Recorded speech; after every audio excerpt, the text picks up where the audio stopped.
দুনিয়াতে আল্লাহর আযাব আসার আর একটি কারণ হচ্ছে মাতা পিতার বিরুদ্ধাচরণ বা মাতা পিতাকে কষ্ট দেওয়া, মাতা পিতার নাফরমানি করা, মানে তাদের আদেশ না মেনে চলা। শরীয়তি আদেশ হইতে হবে, কমের উপর জায়েজ আদেশ হইতে হবে। না জায়েজ আদেশের ক্ষেত্রে আল্লাহ নিষেধ করেছেন, কোরআন কারীমে স্বয়ং আল্লাহ নিষেধ করেছেন। মাতা পিতা যদি না জায়েজ আদেশ করে তাহলে ফালা তুতিহুমা, শুনবেন না। আপনার মা বাবা বলছে যে বাবা তুই সৌদি আরব থেকে এসেছিস, চল একবার চরমনাই পীরের কাছে নিয়ে চলতো, বাবা চলতো শর্ষিনা নিয়ে চলতো, একবার চলতো ওই আটরশি নিয়ে চল, শাহজালাল নিয়ে চল, চল বাবা মাশাআল্লাহ তোর কাছে টাকা পয়সা আছে, চল এখানে বাংলাদেশের পীরগুলি দেখে নিছি, একবার আজমির শরীফ ফিরে আসি, চল বাবা নিয়ে চল। আল্লাহ বলছেন ওয়াইন জাহাদাকা আলা আন তুশরিকা বি, তোমার মা বাবা যদি তোমাকে শিরক করতে বলে, পাপ করতে বলে, মা বাবা এই সব রাজনৈতিক পার্টি করে, আর ও তো পুরো মা বাবা শুধু হুকুম করে, যাই না এই আজকে এই আছে ধর্মঘাট আছে, যা যা যা রাস্তাতে গাড়ি বন্ধ কর, রাস্তা বন্ধ কর, রিক্সা বন্ধ কর, ছেলেকে পাঠিয়ে দিল রাজনীতি করতে, ভাঙচুর করতে পাঠিয়ে দিল। এইরকম যদি পাপের আদেশ করে ফালা তুতিহুমা, আল্লাহ বলছেন মা বাবার কথা শুনিও না, আল্লাহ নিষেধ করছেন।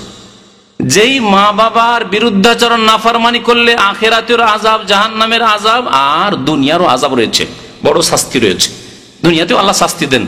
সেই মা বাবা যদি শিরক করতে বলে, পাপ করতে বলে, নামাজ পড়তে নিষেধ করে যে বাবা তোর কষ্ট হয়ে যাবে পরীক্ষার দিন, বাবা রাত 12টা 1টা পর্যন্ত পড়াশোনা করিস, আবার ফজরে উঠার দরকার কি থাক, আল্লাহ বলছেন ফালা তুতিহুমা, ওই মা বাবার কথা শুনিও না।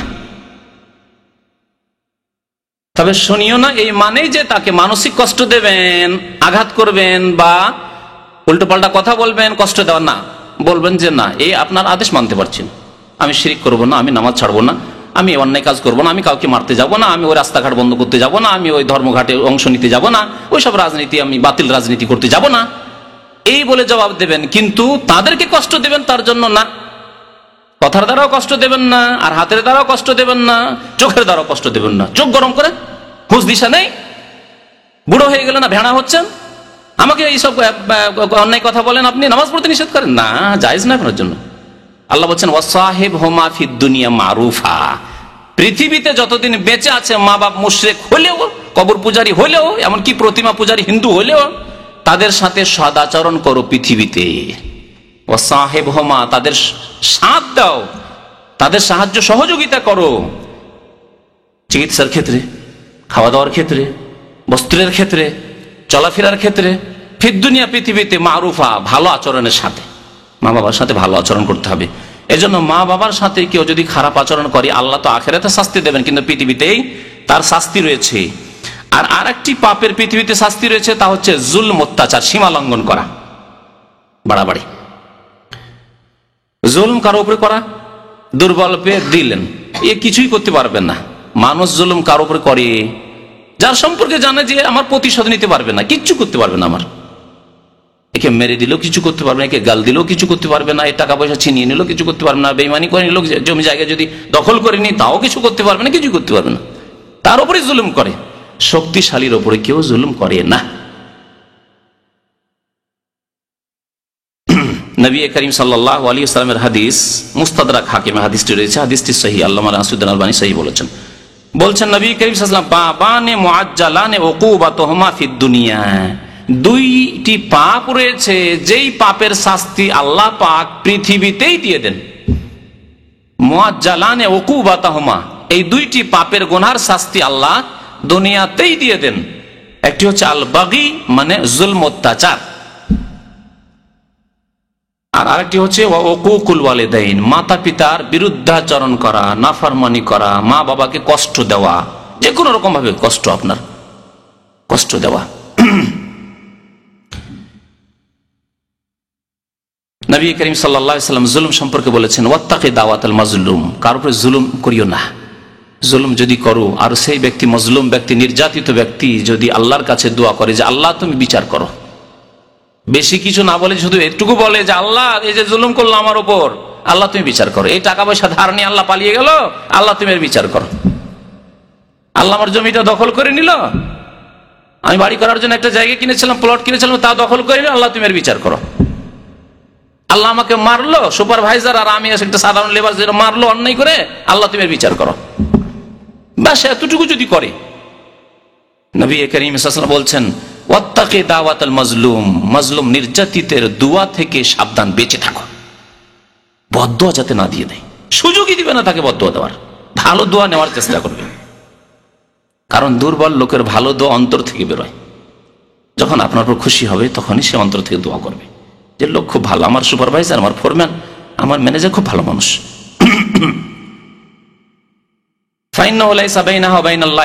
কারণ মাজলুমের দোয়া আর আল্লাহর মাঝে কোনো পর্দাই থাকে না, আর থাকে না, সরাসরি দোয়া কবুল হয়ে যায়।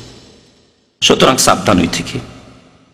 দুনিয়াতে যেসব পাপের শাস্তি নগদ নগদ হয়ে যায় আখেরাতের আগে, আখেরাতও হয় কিন্তু দুনিয়াতে হয়ে যায়, তার একটি হচ্ছে সুদ, সুদ খাওয়া, সুদ নেওয়া এবং দেওয়া।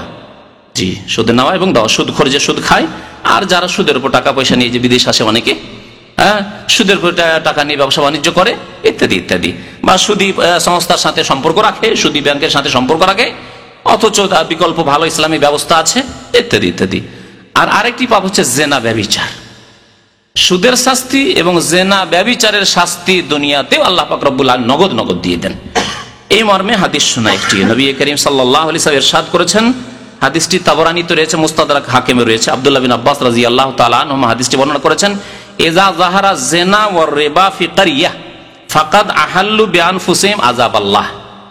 যদি কোন জনপদে, কোন বস্তিতে, কোন গ্রামে, কোন শহরে, কোন দেশে জেনা এবং সুদ দেখা যায়, সমাজে সুদ ব্যাপক আকার ধারণ করেছে, ঘরে ঘরে সুদ খাচ্ছে,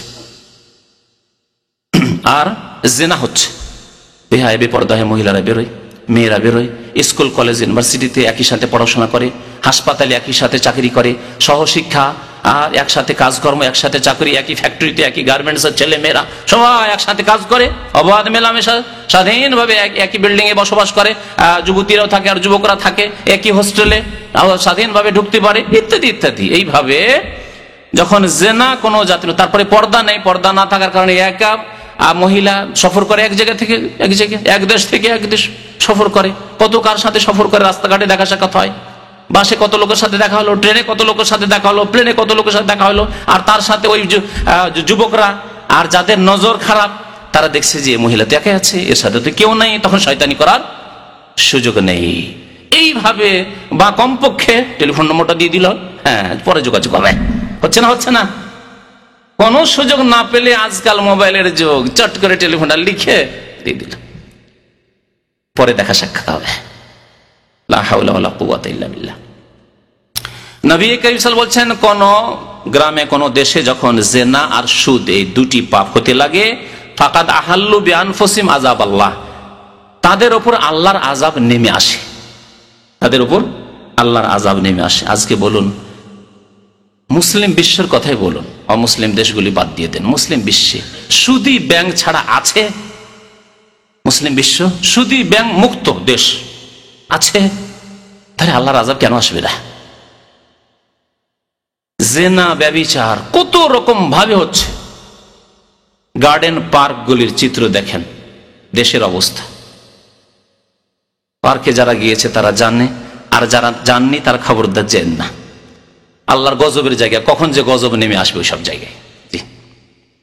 বিচ, সমুদ্র তীরে চলে যান, সেখানে কি অবস্থা সন্ধ্যা হলে। School college university, primary school থেকে চিঠিপত্র দেওয়া শুরু হচ্ছে, হাই স্কুলে গেলে তো আরো শুরু হয়ে গেল, আর কলেজ ইউনিভার্সিটিতে তার লজ্জা আর শরম আবার কি জিনিস। কলেজ ইউনিভার্সিটিতে পড়বার লজ্জা, লজ্জা আবার কি জিনিস মহিলাদের আছে। অথচ আল্লাহ পাক রব্বুল আলামিন মহিলাদের ফিতরাতে, প্রকৃতিতে লজ্জা রেখেছেন। এই লজ্জা যখনই ছিনিয়ে নেওয়া হবে তখন সমস্ত পাপ হতে পারে নারীদের দ্বারা। লজ্জা যদি না থাকে সমস্ত পাপ হতে পারে, পাপে আর কোনো বাধা নেই। এই জন্য নবী করিম সাল্লাল্লাহু আলাইহি ওয়াসাল্লাম বলছেন, আল হায়াও মিনাল ঈমান, হায়া লজ্জা হচ্ছে ঈমানের অঙ্গ। লজ্জা নেই ঈমান নেই। আল হায়াও শুবাতুম মিনাল ঈমান।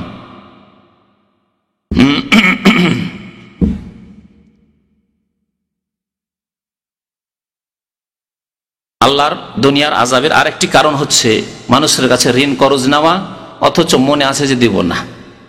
আবার বেশি চালাক তারা করে কি, একবার নিয়ে পদামতো দিয়ে দিবে, কিন্তু একবার অল্প করে ধার নেবে, 500 1000 নিল, আর নেওয়ার পরে ভাই 1 সপ্তাহ দিয়ে দেবো, 1 সপ্তাহ আগেই দিয়ে দিবে, এরকম কিছু লোককে দেখা যায়। হ্যাঁ, একবার আপনার বিশ্বাসটা ভালো করে জন্মিয়ে দিল যে দেখেন বলেছিল 8 দিন আর দেখো 5 দিন হয়েছে দিয়ে দিল, বলেছিল 1 মাস 15 দিন 20 দিনে টাকা নিজে ঘরে গিয়ে আমাকে চাইতো যে কাহিনী দিয়ে চলে গেল। সাবধান, আজকাল টাকা পয়সা ধার খরচ দিতে গিয়েও বিপদ, নেকি করতে গিয়েও এই নেকির কাজ। এর আগে আমি ধার খরচের উপরে একটা বিশেষ বক্তব্য রেখেছি, তাতে ওই হাদিসগুলি পেশ করেছি যে ধার খরচ দিলেও সাদাকার সওয়াব পাওয়া যায়, কিন্তু নেকি করতে গিয়ে বিপদ। দেখেন একবার বিশ্বাসটা জন্মিয়ে দিল আপনার, তারপর আগে বলছে ভাই খুব বিপদে পড়েছি ভাই, আগের বার তো 1 মাসের জন্য নিয়েছিলাম, এবার মাত্র 3 দিনের জন্য দেন, 5000 রিয়াল আল্লাহ রাস্তায় দেন। 500 ছিল, 1000 ছিল, 5000 রিয়াল, আর নিয়ে একবারে 1.5 লাখ কোথাও চলে গেল। এখানে দাম্মামে এক ভাই এখনো আছেন, উনি ওনার কাছ থেকে 8-10 হাজার রিয়াল, একই দেশের মানুষ, নিয়ে সে লাভ দিয়ে ইটালি উড়ে চলে গেল। ইটালি চলে গেল, নিবেন কোথেকে? বাংলাদেশে থাকলে নয় ঠিকানা খোঁজ করবেন, ও বাংলাদেশেই থাকবে না। সৌদি আরবে থাকলে নয় খোঁজ খবর নেবেন, আর লিখা টিখা থাকলে এখানে ইসলামিক আদালত আছে, গিয়ে কেস করবেন, দিয়ে আদায় সাদায় চেষ্টা করবেন। ইটালি চলে গেল, কত খুশি, জান্নাতে পৌঁছে গেছে। হ্যাঁ, ইউরোপ আমেরিকা পৌঁছে যাওয়ার এক শ্রেণীর লোকেরা মনে করে যে জান্নাতে পৌঁছে গেছে, কখনো না, খবরদার। আল্লাহর জান্নাত, নবী করিম সাল্লাল্লাহু আলাইহি ওয়াসাল্লাম বলেছেন যে হুফফাতিল জান্নাতু বিল মাকারিহ, আল্লাহর জান্নাতকে কষ্টদায়ক বস্তু দিয়ে ঢেকে দেওয়া হয়েছে। অর্থাৎ আল্লাহর জান্নাত যদি হাসিল করতে হয় তাহলে দুনিয়াতে, পৃথিবীতে কষ্ট করতে হবে। ঠান্ডা পানিতে উযু করতে হবে শীতকালে, গরমের দিনে দুপুরে গরম পানিতে উযু করতে হবে, কষ্ট লাগে না? জি। ঘুম ছাড়তে হবে, মাত্র 2-3 ঘন্টা ঘুমে ছাড়, ফজর আজান হয়ে গেছে, ঘুম ছাড়তে হবে। মাত্র আধা ঘন্টা শুয়েছেন, মাত্র খেয়ে দিয়ে দুপুরে আজান হয়ে গেল, 2:30টার সময় আজান হয়ে যাচ্ছে। হুফফাতিল জান্নাতু বিল মাকারিহ, কষ্ট করতে হবে। বিয়ে শাদী করেননি আর মহিলারা উলঙ্গ অর্ধ উলঙ্গ, মাথা খুলে, চেহারা খুলে, পেট খুলে আর এসব খুলে ঘোরাফেরা করছে, আর ঘরে ঘরে সব টিভি দিয়ে ফিল্ম দেখছে, আর আপনাকে কষ্ট করতে হবে, মনকে শক্ত করতে, আমি দেখবো না। যখনই সামনে পড়লো, কষ্ট না করলে জান্নাত পাওয়া যাবে না। হুফফাতিল জান্নাতু বিল মাকারিহ। আর জাহান্নাম সম্পর্কে শুনে নেন তাই নবী করিম সাল্লাল্লাহু আলাইহি ওয়াসাল্লামের কথা, ওয়া হুফফাতিন নারু বিশ-শাহাওয়াতি, জাহান্নামকে ঢেকে রাখা হয়েছে জি কি দিয়ে? বিশ-শাহাওয়াতে, মনের আমোদ ফুর্তির বস্তু দিয়ে। যেসব কাজ করলে মনের আমোদ ফুর্তি হয়, মনোরঞ্জন হয়, যেসব কাজ করলে ভালো লাগে, মজা লাগে, যেসব জিনিস দেখলে মজা লাগে, সুন্দর লাগে, সেসব দিয়ে ঢেকে রাখা হয়েছে। ঘুমিয়ে থাকলে খুব মজা লাগে, একটানা দিলেন 5 ঘন্টা 7 ঘন্টা ঘুম পুরো হয়ে গেছে, আর সারাদিন না ঘুমালেও চলবে এখন, কারণ আমি সকাল 7টা পর্যন্ত ঘুমিয়েছি, রাত 12টায় শুয়েছি আর সকাল 7টা পর্যন্ত, ঠিক না? বিশ-শাহাওয়াত, মনের চাহিদা পূরণ হয়ে গেছে ঘুমের ক্ষেত্রে।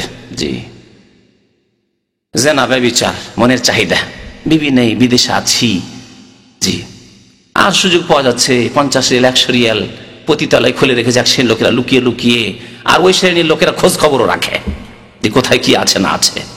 মদ পাওয়া যাচ্ছে, অমুক মহল্লাতে মদ পাওয়া যাচ্ছে, ওখানে মদ তৈরি হয়। থাইল্যান্ডি লটারি, 300 টাকা 400 টাকা 500 টাকা বেতন, কখন টাকা পয়সা উঠাবো, এত টাকা খরচ করে এসছি, একবার যদি লেগে যায় লটারি তাহলে 50,000 রিয়াল পেয়ে যাব, ঠিক না? পেয়ে যাব। জেদ্দার একটি ঘটনায় গত কয়েক সপ্তাহ আগে আমার এক ভাই শুনাইলো, এক লোক থাইল্যান্ডের লটারি খেলতো, থাইল্যান্ডের লটারি খেলে 3 বার জিতেছে, 50,000 করে 1.5 লাখ টাকা পেয়েছে, খুব খুশি, আর সামনে সপ্তাহে দেশে যাবে, বিয়ে শাদী করবে, সব ঠিকঠাক হয়ে গেছে, সব ঠিকঠাক হয়ে গেছে, রিএন্ট্রি লেগে গেছে, যাবে আবার ছুটি কেটে আবার থাইল্যান্ডের লটারি খেলা করবে, কারণ 3 বার জিতেছে, যেমন তেমন কথা নয়, 1 বার 2 বার নয়। গাড়ি চালাচ্ছিল, ড্রাইভিং করে, হঠাৎ করে গিয়ে দিল একজনকে অ্যাক্সিডেন্ট করে, সাথে সাথে মারা গেল ওই লোকটি, জেলে চলে গেল। তারপরে তার দিয়েত আসবে, কখন যে বিচার টিচার হবে, তারপরে দিয়েত আসবে 1.5 লক্ষ রিয়াল, হারাম টাকা কোত্থেকে বেরিয়ে গেল দেখলে। জি, এ তো সামান্য আল্লাহ পাক রব্বুল আলামিন এই সামান্য শিক্ষা দিলেন, আল আযাবুল আদনা, এই আযাব দিলা আল্লাহ ইয়ার যেমন যাতে করে ফিরে আসে, সংশোধন হয়, একজন জ্ঞানী মানুষ সংশোধন করবে, আরে আমি 1.5 লাখ টাকা ইনকাম করলাম থাইল্যান্ডের লটারিতে, আর কিভাবে বেরিয়ে গেল, আশ্চর্য কথা, সুবহানাল্লাহ। ওকে তো নামাজি, ধার্মিক, আল্লাহওয়ালা হয়ে যাওয়া উচিত। আর যদি জ্ঞান চক্ষু থাকতো, ইমান সামান্যতম থাকতো, তাহলে তার সংশোধন হয়ে যাওয়া উচিত, আল্লাহর দিকে ফিরে চলে আসা উচিত। সত্য ঘটনা। তো যেই ব্যক্তি ধার নিবে কিন্তু কি উদ্দেশ্যে, দেব না এ উদ্দেশ্যে, তার উপর দুনিয়াতে আল্লাহ শাস্তি আসবে, আখেরাতে শুধু নয় পৃথিবীতে আল্লাহ শাস্তি আসবে। নবী করিম সাল্লাল্লাহু আলাইহি ওয়াসাল্লামের হাদিস, আর সেও হাদিস আবার বুখারী শরীফের হাদিস, সহিহ বুখারীর হাদিস। নবী করিম সাল্লাল্লাহু আলাইহি ওয়াসাল্লাম বলছেন, আবু হুরায়রা রাদিয়াল্লাহু তাআলা আনহু বর্ণনা করছেন, মান আখাযা আমওয়ালান নাস ইউরিদু আদাআহা, যেই ব্যক্তি মানুষের কাছ থেকে টাকা পয়সা ধার করজ নিল এই উদ্দেশ্যে যে আমি যথাসময়ে দিয়ে দেব, যে ওয়াদা করলাম মানুষকে দিয়ে দেব, তার হক নিয়েছি, বেচারা আমার উপকার করলো, আমি অবশ্যই তাকে তার বাড়ি গিয়ে দিয়ে আসবো, তার ঘরে গিয়ে দিয়ে আসবো। আদাল্লাহু আনহু, আল্লাহ তাকে সাহায্য করবেন, মদদ করবেন, সেই ব্যক্তি তার ধার পরিশোধ করতে পারবে, ঋণ পরিশোধ করতে পারবে। ওমান আখাযা ইউরিদু ইতলাফাহা, আর যেই ব্যক্তি এই উদ্দেশ্যে টাকা পয়সা ধার নিল যে আমি দিচ্ছি না, ছুটি লাগানো আছে বা এক্সিট লাগানো আছে, জানেন না, টাকা ধার নিয়ে চলে গেলাম পাড়ি দিই, আতলাফাহুল্লাহ, আল্লাহ তাকেও সর্বনাশ করবেন। সুবহানাল্লাহ, নবী করিম সাল্লাল্লাহু আলাইহি ওয়াসাল্লামের হাদিস, আতলাফাহুল্লাহ, তাকে আল্লাহ সর্বনাশ করবেন, ধ্বংস করবেন, যে ব্যক্তি এইভাবে মানুষের ধন সম্পদকে নষ্ট করার ইচ্ছা করবে বা ভক্ষণ করার ইচ্ছা করবে।